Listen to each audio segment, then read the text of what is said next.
ஜெய் பீம்.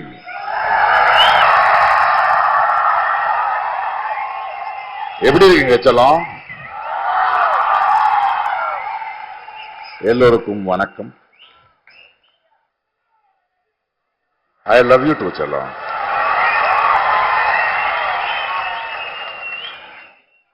ஐயா திருமாவளவன் சார் இருக்கார்ல, அவருக்கு என்ன நல்லா புரியும். நான் பெங்களூர்ல ஓட்டு போடுறதுக்காக போயிருந்தேன்.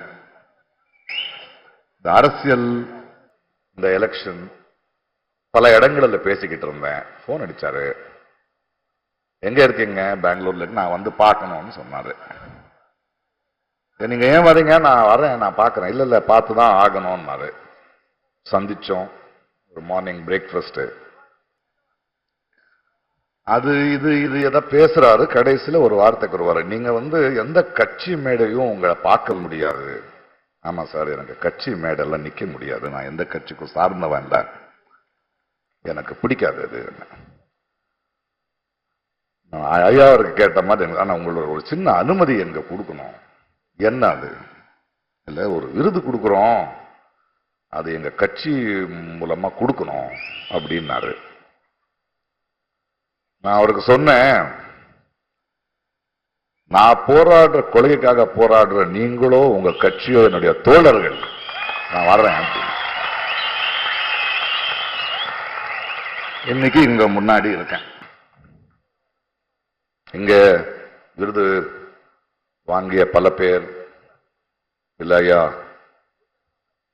திருமாவளவன் அவர்கள் போல அவ்வளவு பெரிய நீண்ட கால பயணம் இல்லை எனக்கு அரசியல்ல, கொள்கை போராட்டத்தில். ஆனாலும் நான் ஏன் பேசுகிறேன் அப்படின்னு பலரும் கேட்கிறாங்க. அவங்களுக்கு ஒரே ஒரு பதில் சொல்லுவேன் நானு. பாருங்க, உடம்புக்கு ஒரு காயமானால்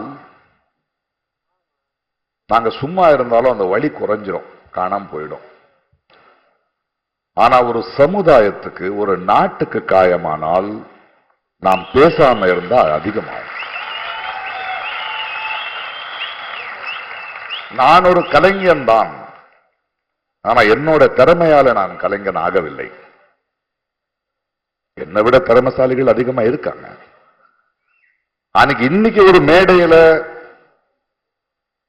நான் நிக்கிறேன் அப்படின்னா என்னுடைய திறமை மட்டும் இல்லை, அது மக்களோட அன்பு, மக்களோட நம்பிக்கை. ஆக ஒரு மேடி ஏற்றிய மக்களுக்கு, ஒரு சமுதாயத்துக்கு ஒரு பிரச்சனையா இருக்கும் போது, ஒரு கலைஞன் கோழையாயிட்டா ஒரு சமுதாயம் கோழையாயிடும். நான் செஞ்சிட்டு இருக்கிறது பெரிய வேலை இல்லை, அது என்னுடைய கடமை, அது என்னுடைய மனசாட்சி. ஏனென்றால் வாழ்க்கையை ஒரு கலைஞனா எனக்கு புரியுது. அந்த புரிதல் எனக்கு என்னோட திறமையில வந்ததில்லை.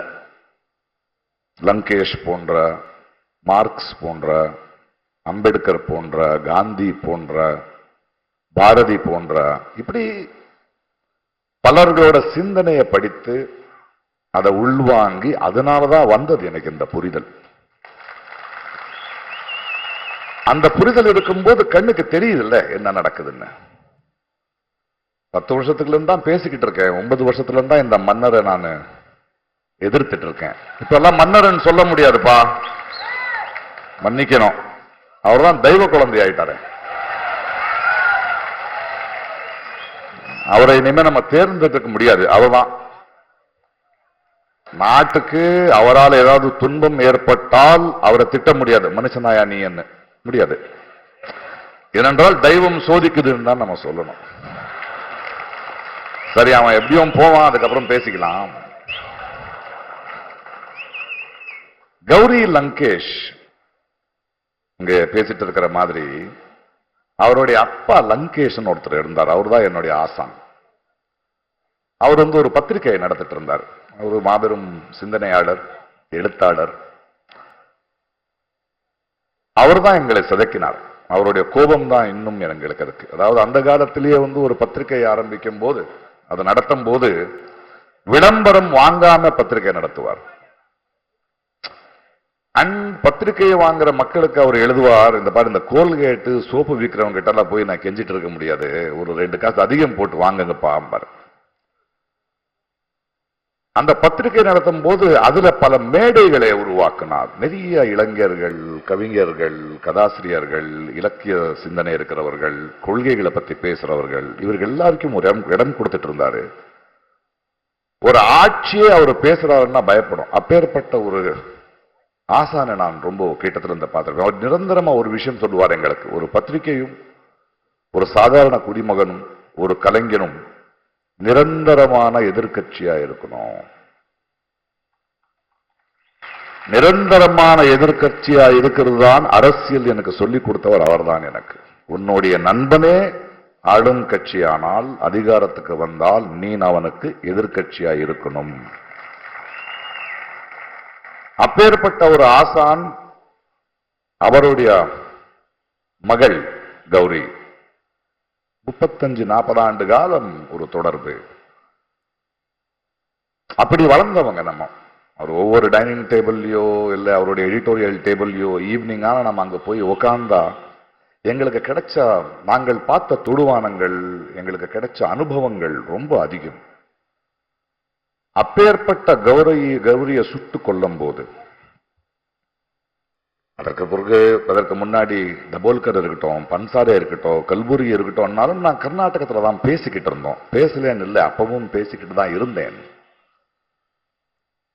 ஆனால் என்னுடைய தோழி, என்னுடைய ஆசானோட மகள் என் வீட்டு வாசல் முன்ன கொல்லப்பட்டால் கௌரி என்ன ஒரு கேள்வி கேட்டாள். அந்த மரணத்துல நீயும் சும்மா இருப்பியா அப்படின்னு. அதனால்தான் அவளை புதைக்கும் போது நான் சொன்னேன், நான் அவளை புதைக்கல, விதைத்தேன். இந்த பாசிசம், இந்த சனாதனத்தோட டெரரிஸ்ட் ஒரு குரலை அடக்கினோன்னு நினைச்சா அதை விட வேகமான ஆழமான குரல் ஏந்திரிக்குங்கிற காரணத்தினாலதான் 8 வருஷமா நான் பேசிக்கிட்டு இருக்கேன். 4ஆம் தேதிக்கு அப்புறம் இந்த தெய்வ மகன் போனதுக்கு பிறகு நான் எனக்கு வேலை இருக்கியல்ல எனக்கு தெரியாது, இருக்கட்டும். ஆனால் இது ரொம்ப முக்கியம். அம்பேத்கர் சுடர் எனக்கு கொடுக்கறீங்க, நான் தலித் கிடையாது, ஆமா. ஆனால் அம்பேத்கர் இந்த கான்ஸ்டிடியூஷனை எழுதாம இருந்திருந்தால் இந்த நாடு எப்படி இருக்கும்னு யோசிக்கும் போது எனக்கு பயமா இருக்கு. ஏனென்றால் அவருடைய சிந்தனையும் அவர் நினைத்த இந்த கான்ஸ்டிடியூஷன் பசியால பிறந்ததில்லை, வலியால பிறந்ததில்லை, அவமானத்துக்கு பிறந்தது. இன்னைக்கு வேர்வை மனம்னு பேசிட்டு இருந்தாரு. ரீசெண்டா இந்த எலெக்ஷன் கேம்பெயின்ல நான் வாடிங்கிற ஒரு ஊருக்கு போயிருந்தேன் கர்நாடகால. அங்க ஒரு ரயில்வே ஸ்டேஷன் இருக்கு. அங்க பல வருடங்களுக்கு முன்னாடி அம்பேத்கர் இறங்கி இருந்தாரா. அதுக்கு பீமஸ்பர்ஷம் சொல்லுவாங்க அந்த இடத்துக்கு. அங்க இறங்கினேன். சில இலக்கியவாதிகள் நம்ம எல்லாம் சேர்ந்து ஒரு மேடை இருந்தது. அந்த மேடைக்கு போகும்போது ஒரு ஓபன் ஜீப்ல என்ன நிக்க வச்சுட்டு போயிட்டு இருந்தாங்க. எல்லாரும் உங்களை பார்க்கணும், அவங்களோட பேசணும், ஊர்வலமா போயிட்டு அந்த மேடைக்கு போகலாம்னு. ஒரு சின்ன ஒரு மார்க்கெட் இருக்கிற, நிறைய ஏழைகள் இருக்கிற, நிறைய கடைகள் இருக்கிற தெருவுல நான் போயிட்டு இருந்தேன். போயிட்டு இருக்கும்போது மக்கள் எல்லாம் அன்போட தொடணும், பேசணும், அவர் கையாவது கொடுங்க அப்படின்னு கேட்டிருந்தாங்க. என் பக்கத்துல இருக்கிறவர், ஏயோ சார் வேணாம் சார், அவங்க ஏதோ பண்ணிடுவாங்க, வேண்டாம் இரு, என்ன பரவாயில்ல அப்படி. நான் போயிட்டு இருக்கும்போது, தொட்டுட்டு இருக்கும்போது அவன் எவரும் ஒருத்த கறிக்கடைக்காரன் அவன் வர்றான். அதோட மனம் எனக்கு வருது, வேர்வை எனக்கு வருது. அங்கே ஒரு பூ விற்கிற ஒரு தாய், பிரகாஷ் சார் அப்படின்னு கன்னடத்துல பேசி கை கொடுக்குறாங்க. அந்த மென்மை எனக்கு தெரியுது, அந்த வேர்வை எனக்கு தெரியுது. யாரோ இரும்பு கடைக்காரன் பாக்குறான், அதோடைய ரஃப்னஸ் எனக்கு தெரியுது. சின்ன சின்ன குழந்தைங்க ஜம்ப் பண்ணி சொல்லோன்னு கை கொடுக்குறாங்க, அந்த எண்டு தான் தெரியுது. அந்த மனத்துல, அந்த ஸ்பர்சத்துல எனக்கு அம்பேத்கர் தெரிஞ்சார்.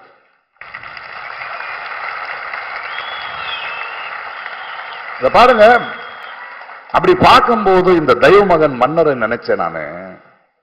அவனை பாருங்களேன், ஒரு பாசிஸ்ட், ஒரு சர்வாதிகாரி, அவன் ஒரு புஷ்பக விமானத்துல வருவான், ஒரு தேர்ல நிப்பான், எல்லாரும் பூ போடுவாங்க, மக்கள் வேலிக்கு அந்த பக்கம் தான் நிக்கிறானுங்க. அவனுக்கு என்னைக்கு புரியும் நம்முடைய பசி? மக்களோட ஸ்பர்சம் தெரியாதவன், அந்த மனம் தெரியாதவன், அந்த வேர்வையை தொடாதவனுக்கு எப்போது புரியுமா அவனுக்கு? அவன் தெய்வ மகன் கிடையாது, டெஸ்ட் டியூப் பேபி. அவனை அப்படி விட்டுறலாம். நான் இவ்வளவுதான் பேசுறது ரொம்ப மகிழ்ச்சியா இருக்கு இந்த விருது நான் இங்க வாங்கும் போது. ஆனா வேலை இதோட நிக்காது. நான் மன்னர் வருவாருங்கிற பயம் எனக்கு இல்ல. அச்சமில்லை அச்சமில்லை அச்சமில்லை என்பவன் நான். நம்மளுடைய பயம்தான் அவனோட பலம். அண்ட் ஒரு சர்வாதிகாரி, ஒரு ராட்சசன் இருக்கான்ல, அவன் ஜெயிச்சு யாரோ எனக்கு எதிர்ப்பு இல்லைன்னு சொல்லும் போது அவனுக்குள்ள ஒரு சின்ன மனுஷன் இருப்பான். ஆனா தோக்குறாங்கிற பயம் உடனே அவன் ராட்சசன் ஆவான். அந்த நிலைமையிலதான் அவன் இருக்கான் இன்னைக்கு. ஆக நம்ம அதுக்கு தயாராக வேண்டியதா இருக்கு. நம்ம ரொம்ப ஜெயிச்சுட்டோங்கிறது இல்ல, வெற்றி இல்லை. ஏன்னா இந்த 10 வருடங்கள் காலமா அவன் எங்கெங்க விதைய வெற்றிருக்கான் இல்லையா. இன்னைக்கு ஒரு சுப்ரீம் கோர்ட் ஒரு கோர்ட் ஜட்ஜு நான் RSSல இருந்து வந்தவன் சொல்றதுக்கு பெருமையா இருக்குன்னு ரிட்டையர்மெண்ட்ல சொல்றான்னா, இது வரைக்கும் அவன் கொடுத்த முடிவுகள் எப்படி இருக்கும் நமக்கு புரியாதா? இது ஒரு நிரந்தரமான போராட்டம் இருக்கு. இது இந்த மோதி போடுற ஆணிகள் இவனும் வந்தான், ஹிட்லர்ல இருந்து வந்துகிட்டு இருக்கான். இவங்களுக்கு வாழ்ந்த சரித்திரமே கிடையாது. மனித நேயமோ இயற்கையோ இப்பேற்பட்ட ஆளுங்களை ஜீர்ணிக்க முடியாது. அவங்க மீண்டும் மீண்டும் அப்பப்போ வருவாங்க போவாங்க. ஆனா போகும்போது அவங்க விடுற காயங்கள் இருக்கு இல்லையா, அதுல இருந்து மறுபடியும் மீண்டு வர்றதுக்கு டைம் ஆகும். மீண்டும் அவன் வராம இருக்கிறதுக்கு நம்ம முயற்சி எடுக்கணும். அதுக்காக நான் என்ன சொல்றேன், இன்னைக்கு ஒரு அம்பேத்கரை பத்தி பேசுறோம், பெரியாரை பத்தி பேசுறோம். சும்மா பேசினா புரியாது. அம்பேத்கர் ஏழை, ஆமா. தலித், ஆமா. And he was a great thinker. He was the most well-read person. அம்பேத்கரை படிக்கணும். ஏனென்றால் அம்பேத்கர் கான்ஸ்டிடியூஷன் எழுதினது பிறகு அவரே சொல்றாரு, என்னுடைய எண்ணம் கரெக்டா இருக்கு, இது உண்மையாகுமா இல்லையான்னு எனக்கு தெரியாதுங்கிறார்.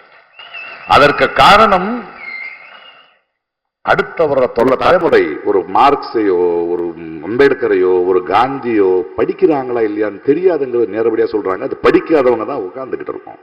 தே ஆர் நாட், நம்மளுக்கு அவர்கள் சூப்பர் ஸ்டாருங்க கிடையாது, நாங்க படிக்க வேண்டியது. பிகாஸ் அதுக்கு பின்னாடி அந்த அவமானத்தையும் தாண்டி அவங்க படிச்ச படிப்பு, அவங்க பார்த்த தொடுவானங்கள், அதையும் நம்மளும் பார்க்கணும். அப்போதான்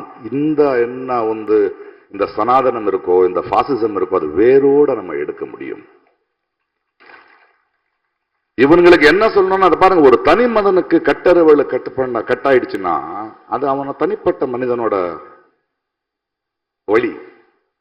ஆனா ஏகலவ்யனோட கட்டவிரல் எடுத்துட்டு போனா அது சமுதாயத்தின் வழி. மெஜாரிட்டின்னு சொல்றாங்கல்ல, மெஜாரிட்டியோட பொறுப்பே மைனாரிட்டியை பார்த்துக்கிறது இல்லையா? இது தொடர்ந்த போராட்டம் ஆயிட்டே போகணும். இதுவரைக்கும் நம்ம தொடர்ந்து போராட மாட்டோமோ? ஏன்னா இது வாழ்வின் முறையா இருக்கும். நம்ம நிரந்தர எதிர்கட்சியா பண்ணிக்கிட்டே இருக்கணும். ஏன்னா இது இவ்வளவு சீக்கிரம் போகிற விஷயம் கிடையாது. அரசியல்வாதிங்க, அரசியல் கட்சிகள் வரும் போகும், 5 வருஷத்துக்கு ஒரு முறை. நாம தான் பர்மனன்ட். அரசியல்ல எதிர்கட்சி ஜெயிக்காது, ஆளுங்கட்சி தான் தோத்து போவோம். சரியானவனை நம்ம தேர்ந்தெடுத்தா மக்கள் தான் ஜெயிப்பாங்க, தேர்ந்தெடுக்கலன்னா மக்கள் தான் தோத்து போவாங்க. அதை நம்ம உணரணும். இந்த வாட்டி அவர் தெய்வமானவனானதுனால ஜோலா எடுத்துக்கிட்டு எங்கேயோ போட்டோம், அது இல்லை. ஆனால் இந்த 10 ஆண்டுகளாக நம்ம அனுபவிச்ச வழி இருக்குல்ல, அவமானம் இருக்குல்ல, ஒரு பயம் இருக்குல்ல, ஒரு ஆதங்கத்துக்காக அடுத்த 5 வருஷம், அடுத்த 10 வருஷம் இவங்க மீண்டும் வர முடியாத அளவுக்கு நம்ம செயல்ல இறங்க வேண்டியதா இருக்கு. 70 ஆண்டுகள் ஆயிடுச்சு, 70 ஆண்டுக்கு மேல ஆயிடுச்சு நம்ம அம்பேத்கர் கான்ஸ்டிடியூஷன் எழுத. இன்னைக்கு கூட மக்கள் ஓட்டு போடும்போது ஒரு பிரதமரை தேர்ந்தெடுக்க ஓட்டு போடுறதுக்கு அவங்களுக்கு உரிமை இல்லைங்கிறதே தெரியாம உட்காந்துக்கிட்டு இருக்காங்க.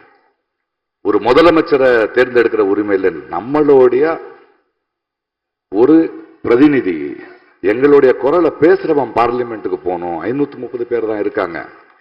இதுவரைக்கும் நம்ம தொகுதியில நமக்கு தெரிஞ்சவனாயவன், நம்மளுடைய வழி தெரியுமா, நம்மளுடைய மொழி தெரியுமா, நம்மளுடைய வேர்வே தெரியுமான்னு தெரிஞ்சவங்க நீங்க தேர்ந்தெடுக்கணும். அதை விட்டுட்டு ஒரு ஃபுட்பால் மேட்ச் பார்க்குற மாதிரி எடுத்துட்டோம்னா அப்படிதான் வச்சிருக்கானுங்க இவனை. அப்பதான் இவங்க பிழைக்க முடியும். ஆனா மக்களுக்குள்ள அடுத்த 5 வருஷமோ 10 ஆண்டுமோ நான் வாழ்க்கை முழுக்க அதுதான் பண்ண போறேன். எனக்கு அதுதான் வேலை. எனக்கு இது வேலை இல்லை. வரும்போது இன்னைக்கு வந்து ஒரு 3 பத்திரிகையாளர்கள் என்ன மீட் பண்றாங்க. நேஷனல் கேரவன் அந்த மேக்சின், நீங்க ஏன் தேர்தல் அரசியலுக்கு வர மாட்டீங்க? சேர்க்க மாட்டாங்கம்மா அப்படின்னு. அரசியலுக்கு யாராவது வரலாம், யாராவது உள்ள வர முடியாது. பிரகாஷ் ராஜ் இப்படி பேசுற வரைக்கும் நான் அவங்களுடைய செல்லம். தேர்தல் அரசியலுக்கு வந்தா என்ன உள்ள விட மாட்டாங்க, அது எனக்கு தெரியும். ஆனா மக்களான நமக்கு அவங்களுடைய பலசாலிங்க. நம்ம அம்பேத்கர் எழுதின கான்ஸ்டிடியூஷன்ல பவர்ங்கிறது மேலிருந்து கீழே இல்ல, கீழிருந்து மேல.